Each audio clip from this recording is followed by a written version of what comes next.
비가 오던 오후였습니다. 강남 한복판의 명품 거리엔 우산을 든 사람들보다 쇼핑백을 든 사람들이 더 많았습니다. 유리창 너머로 반짝이는 조명과 고급스러운 마네킹들, 그리고 문이 열릴 때마다 풍겨나오는 은은한 향수 냄새까지. 그곳은 누가 봐도 아무나 쉽게 들어가기 어려운 분위기의 매장이었습니다. 저는 매장 앞에 잠시 멈춰 섰습니다. 젖은 코트 끝자락에 시선을 한번 내리고 손에 들고 있던 낡은 가죽 지갑을 꼭 쥐었습니다. 오늘 제 차림은 누가 봐도 초라했습니다. 구김이 간 베이지색 셔츠에 오래 입은 검정 바지, 빗물 자국이 남은 운동화, 머리카락도 비에 젖어 단정하지 못했고 얼굴엔 화장기조차 거의 없었습니다. 하지만 저는 망설이지 않고 그 명품 매장 안으로 들어갔습니다. 문이 열리자마자 안에 있던 직원 둘이 동시에 저를 쳐다봤습니다. 웃는 얼굴이긴 했지만 그 미소는 손님을 반기는 표정이 아니었습니다. 사람을 위아래로 훑어본 뒤 어떻게 대해야 할지 빠르게 계산하는 얼굴. 그런 표정은 굳이 설명하지 않아도 금방 느껴집니다. 어서 오세요. 짧은 인사 뒤로 직원 하나가 제 운동화 쪽으로 시선을 내렸습니다. 그리고 다른 직원과 아주 잠깐 눈을 마주쳤습니다. 말은 없었지만 그 짧은 눈빛 하나로도 충분했습니다. 아, 이 사람들. 벌써 나를 손님이 아니라 귀찮은 방문객 정도로 보고 있구나. 저는 아무렇지 않은 척 가방 진열대로 걸어갔습니다. 이번 시즌 메인 라인으로 걸린 검은색 토트백 하나가 눈에 들어왔습니다. 사진으로만 봤던 제품이었고 직접 보면 어떤지 확인하고 싶었습니다. 저 가방 한번 볼 수 있을까요? 제가 조용히 묻자 가장 가까이 있던 직원이 다가왔습니다. 또렷한 메이크업에 단정한 유니폼, 이름표 아래에는 수석 어드바이저라는 작은 금속 배지가 달려 있었습니다. 그 여자는 제 얼굴을 보지 않고 제 셔츠와 손목, 가방도 없는 손을 훑어보더니 매끄럽게 웃었습니다. 고객님, 저 제품은 워낙 문의가 많아서요. 예약 고객님들 위주로 먼저 안내드리고 있어요. 예약해야만 볼 수 있나요? 꼭 그렇다기보다 구매 이력이 있으신 고객님들부터 우선 안내를 도와드리고 있습니다. 말은 공손했지만 뜻은 분명했습니다. 당신 같은 사람은 순서가 아니라는 뜻. 저는 가방에서 눈을 떼지 않은 채 다시 물었습니다. 실물만 잠깐 보는 것도 어렵나요? 그 직원은 이번엔 아주 작게 웃었습니다. 마치 난처한 손님을 최대한 부드럽게 돌려보내는 사람처럼. 가격대가 조금 높은 라인이라 가볍게 보시기엔 부담스러우실 수도 있어서요. 순간 제 손끝이 살짝 굳었습니다. 하지만 표정은 바꾸지 않았습니다. 그때 뒤쪽에 서 있던 다른 직원이 다가와 제 옆을 스치듯 지나가며 말했습니다. 고객님 스타일에는 2층 쪽 라인이 더 편하실 거예요. 거긴 데일리로 드시기 괜찮은 제품 많거든요. 저는 천천히 그 직원을 바라봤습니다. 고객님 스타일. 겉보기 초라한 사람은 비싼 라인에 어울리지 않는다는 말을 저렇게 부드럽게 돌려야 할 수도 있구나 싶었습니다. 저는 이 제품이 보고 싶은데요. 제 말에 두 직원 모두 잠시 입을 다물었습니다. 이제는 웃음도 조금 얇아졌습니다. 아까보다 노골적인 불편함이 그들의 표정 위로 떠올랐습니다. 그때 매장 안쪽에서 하이힐 소리가 또각또각 울렸습니다. 짙은 와인색 립스틱을 바른 점장이 걸어오고 있었습니다. 직원 둘이 동시에 자세를 고쳐잡는 걸 보니 이 매장의 분위기를 실제로 쥐고 있는 사람이 누구인지 바로 알 수 있었습니다. 무슨 일이죠? 수석 직원이 재빨리 점장에게 다가가 작게 속삭였습니다. 하지만 저는 그 말의 끝부분을 분명히 들었습니다. 그냥 제품만 보시겠다고. 점장은 저를 머리부터 발끝까지 훑어봤습니다. 순간 저는 아주 익숙한 시선을 느꼈습니다. 상대의 나이도 말투도 표정도 중요하지 않습니다. 사람을 사람으로 보지 않고 값부터 매기려는 눈빛은 어디서든 비슷하니까요.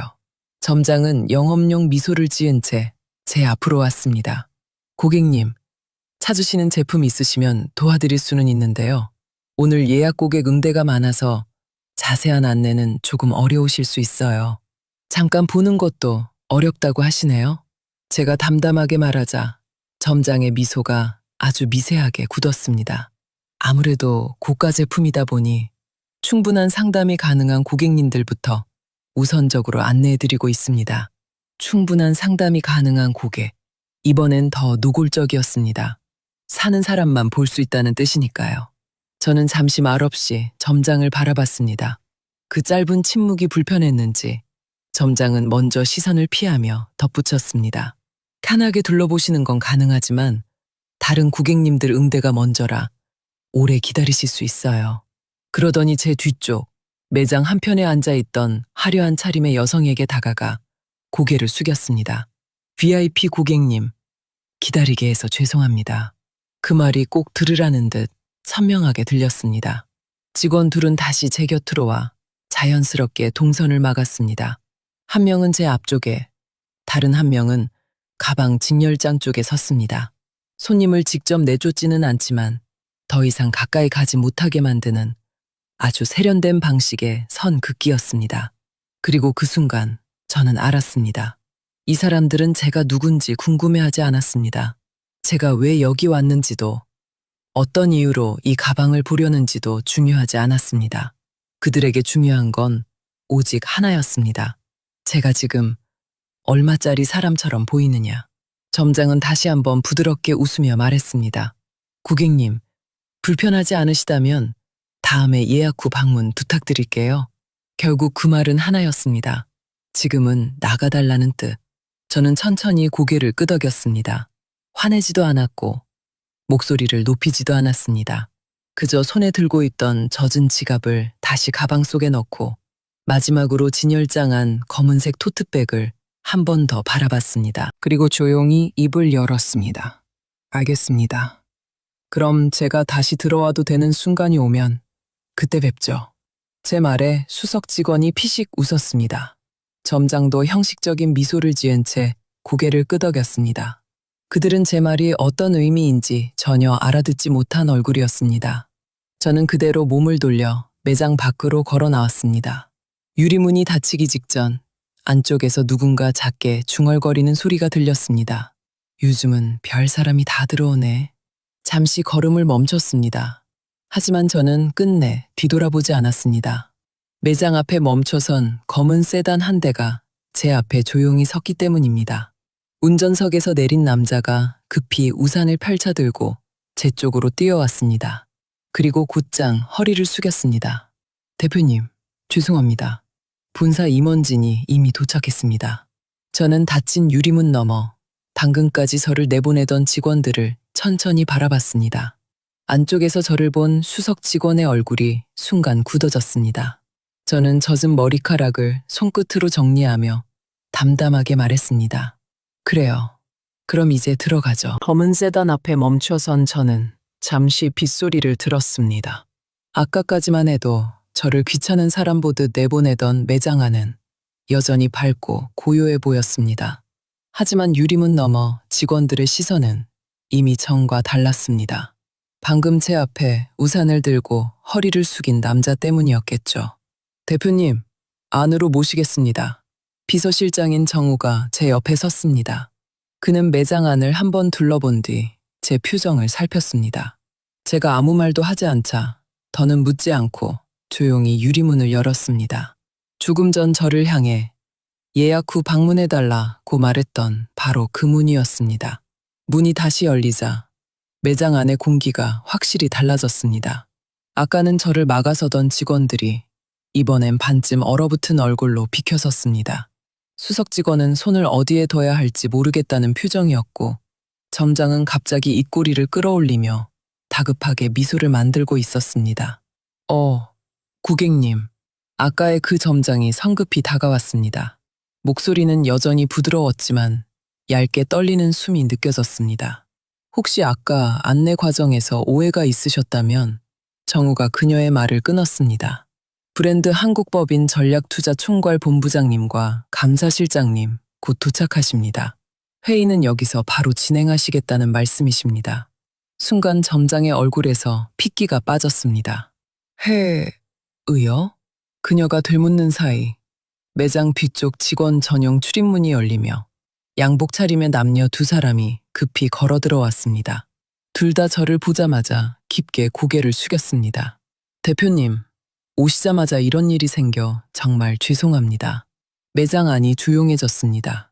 진열장 유리와 대리석 바닥이 반짝이는 가운데 아무도 쉽게 말을 꺼내지 못했습니다. 불과 몇 분 전만 해도 저를 분위기에 안 맞는 손님처럼 밀어내던 그 공간이 순식간에 숨조차 크게 쉬기 어려운 장소가 되어버린 겁니다. 아까 저를 비웃듯 쳐다보던 수석 직원이 제 얼굴과 본부장 얼굴을 번갈아 보다가 가까스로 입을 열었습니다. 대표님이라고 하셨나요? 그녀의 목소리는 믿을 수 없다는 듯 흔들렸습니다. 정우가 차갑게 대답했습니다. 아시아 럭셔리 파트너스 대표이사이시고 본 브랜드 한국법인 최대 개인주주이십니다. 그 말이 끝나자 매장 안쪽에서 숨을 삼키는 소리가 들렸습니다. 점장은 급히 고개를 숙였습니다. 죄송합니다. 제가 미처 알아보지 못하고 알아봤잖아요. 제가 처음으로 점장을 똑바로 보며 말했습니다. 점장은 그대로 얼어붙었습니다. 저는 감정 하나 실리지 않은 목소리로 말을 이었습니다. 충분히 알아보고 판단하셨죠. 이 사람이 살 사람인지 아닌지, 이 사람이 이 매장에 어울리는지 아닌지. 점장은 입술을 달싹였지만 대답하지 못했습니다. 수석 직원이 황급히 나섰습니다. 아닙니다, 대표님. 저희는 그런 뜻이 아니라 오늘 예약 고객 응대가 많아서 그래서 제가 제품을 보는 것도 안 된다고 했나요? 그건 아닙니다만 가격대가 높아서 부담스러우실 수 있다고도 했죠. 직원의 얼굴이 순식간에 굳었습니다. 아까 제 앞에서 웃으며 했던 말을 이렇게 그대로 들려주리라고는 생각하지 못했겠죠. 옆에 있던 다른 직원은 급히 고개를 숙인 채 말을 보탰습니다. 저희가 표현을 잘못했습니다. 불쾌하셨다면 정말 죄송합니다. 저는 그 직원을 바라보다 천천히 물었습니다. 그리고 제 스타일에는 다른 층이 더 어울릴 거라고 했던 건 어떤 기준이었나요? 직원은 대답하지 못했습니다. 귀까지 새빨개진 채 손가락만 꼭 쥐고 있었습니다. 그때 매장 한쪽 소파에 앉아있던 화려한 차림의 여성 고객이 조용히 일어났습니다. 아까 점장이 VIP 고객님이라며 고개를 숙였던 사람. 그녀는 상황이 이상하게 돌아간다는 걸 이제야 눈치챈 듯 괜히 핸드백 끈만 만지작거렸습니다. 점장은 그 고객 눈치를 한번 보고는 더 다급한 얼굴로 제게 다가왔습니다. 대표님, 우선 안쪽 라운지로 모시겠습니다. 제가 직접 설명드리겠습니다. 아까는 여기 서 있는 것도 불편해 보이시던데요. 그건 아닙니다. 아니었나요? 짧은 정적이 흘렀습니다. 본부장과 감사실장은 아무 말 없이 서 있었고 정우는 태블릿을 켠 채 무언가를 확인하고 있었습니다. 매장 직원들은 이제 누구도 제 눈을 제대로 보지 못했습니다. 저는 천천히 매장 중앙에 놓인 테이블 쪽으로 걸어갔습니다. 아까 제가 보고 싶다던 검은색 토트백이 그 위에 올려져 있었습니다. 하지만 그 가방은 여전히 유리 케이스 안에 들어있었고 아무도 감히 먼저 열어보이지 못했습니다. 저는 그 앞에 멈춰 섰습니다. 이 가방, 아까는 예약 고객만 볼 수 있다고 하셨죠? 수석 직원이 떨리는 손으로 재빨리 케이스를 열었습니다. 지금 바로 보여드리겠습니다. 됐습니다. 제 짧은 한마디에 직원의 손이 허공에서 멈췄습니다. 지금은 제품이 궁금한 게 아니라 이 매장의 기준이 궁금하네요. 감사실장이 한 걸음 앞으로 나섰습니다. 대표님 말씀대로 현장 응대 기준부터 즉시 확인하겠습니다. 그 말에 점장은 거의 울기 직전 얼굴이 됐습니다. 감사까지 가실 일은 아닙니다. 정말 단순한 응대 실수였습니다. 저희가 오늘 정신이 없어서 사람을 골라봤습니까? 제가 묻자 점장은 결국 말문이 막혔습니다. 매장 전체가 숨을 죽이고 있었습니다. 아까와 완전히 뒤바뀐 침묵이었습니다. 그들은 지금도 제가 화를 내길 바라는 것 같았습니다. 차라리 소리치고 물건을 던지고 분노를 터뜨리면 감정적인 손님으로 몰아갈 여지라도 있었을 테니까요. 하지만 저는 끝까지 차분했습니다. 그게 그들을 더 무섭게 만들고 있다는 걸 알고 있었으니까요. 저는 정우에게 손을 내밀었습니다. 자료 주세요. 정우가 준비해둔 얇은 서류철을 제게 건넸습니다. 저는 그걸 받아 점장 앞 테이블 위에 올려놨습니다. 오늘 오전 이 매장 서비스 평가 보고서 이미 받았습니다. 점장의 눈동자가 흔들렸습니다. 이번 분기 들어 외형 판단 응대 민원이 가장 많이 들어온 지점이 여기더군요. 그래서 직접 확인하러 온 겁니다. 그 말이 떨어지자 직원 셋의 표정이 동시에 무너졌습니다. 저는 일부러 초라하게 입고 테스트하러 온 사람처럼 보이겠지만 사실 그건 절반만 맞는 말이었습니다. 오늘 이 차림은 원래 일정 때문에 어쩔 수 없었던 것이고 이 매장에 들른 것도 계획된 방문이 아니었습니다. 하지만 아까 이곳에서 겪은 일은 보고서보다 훨씬 더 적나라했습니다. 점장은 거의 속삭이듯 말했습니다. 대표님, 한 번만 기회를 주시면 제가 직접 교육 다시. 기회를요? 저는 서류철 위에 손끝을 올린 채 그녀를 바라봤습니다. 저한테 기회를 주셨어야죠. 가방이라도 한번 만져볼 기회. 손님으로 들어왔을 때 설명을 들을 기회. 무시당하지 않을 기회. 점장은 결국 고개를 푹 숙였습니다. 더 이상 단명도 나오지 않았습니다.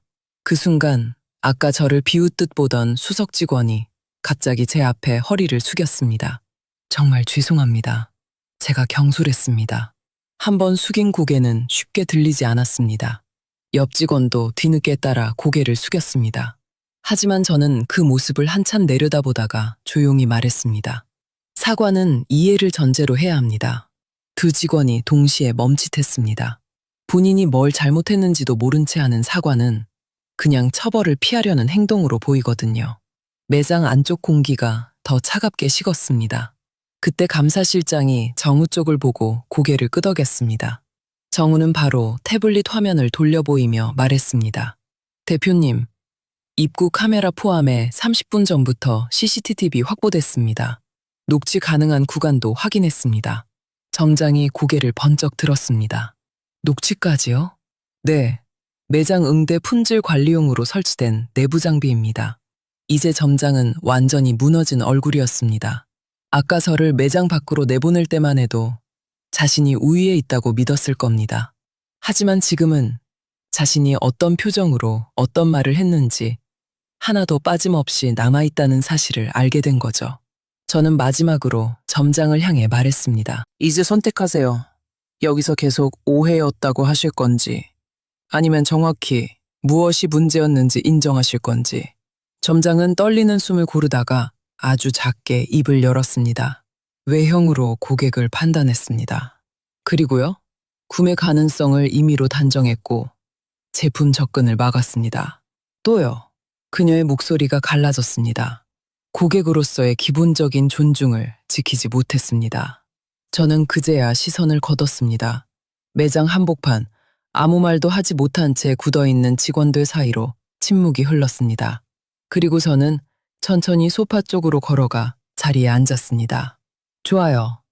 이제부터는 제가 손님이 아니라 주주로서 묻겠습니다. 직원들 얼굴이 다시 굳었습니다.